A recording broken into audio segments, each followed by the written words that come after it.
Rumah yang cakap yang pindah orang besar. Hoi, memang besar lah. Kalau tak besar aku tak beli. Puas hati lah. Ni, lupa dah terlanjur hang tanya ni. 25 hari bulan ni aku nak pindah. Rumah aku tingkat 5, tak ada lift naik tangga. 25. Jadi nak angkat barang faham-faham je lah. Kalau boleh kau minta tolong hang lah. Mai tolong angkat barang aku. 25. Ha, Tingkat 5. tingkat 5. Oh, insya-Allah. Thank you. Agak main lah. Ha. Jom. Lambat ni.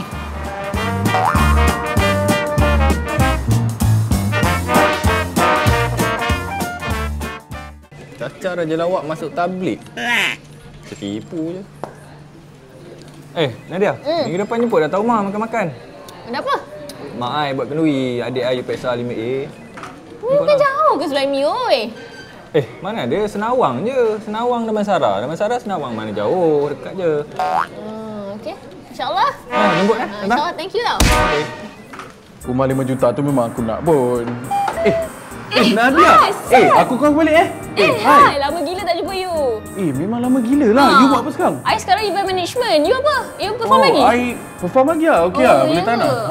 Cakap pasal you perform lagi kan. I pun tengah buat event. Minggu depan ada satu event. Boleh tak? Kalau I nak suruh you perform ke? Ada ni tak? Tak ada lah. Sebab event kecil-kecil kan. So tak ada bajet sangat. So kita kalau boleh macam kawan-kawan event lah. InsyaAllah. Okay. Thank you very much. Nunggu I sama nanti call I, okay? Nanti I call you. Okay. Thank you. Thank you tau. Thank you so much. Bye. Kau fikirkan kau boleh. Sulaimi. Kata kau tak kerti main badminton, tapi nampak macam power je. Boleh lah sikit-sikit. Jom aku malam ni. Main dengan tim kau?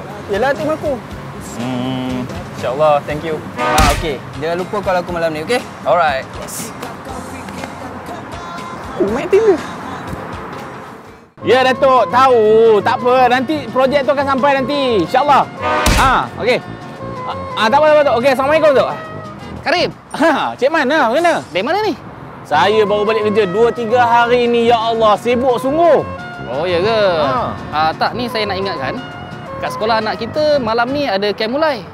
Pasal minggu depan Dewan nak pesta. Astaghfirullahalazim. Iyalah, anak saya ada bagi surat tu. InsyaAllah lah. Thank you lah. Kalau macam tu, kita boleh pergi sekali. Pergi sekali? Ya. InsyaAllah. Thank you lah. Sekarang kita pergi? Sekarang?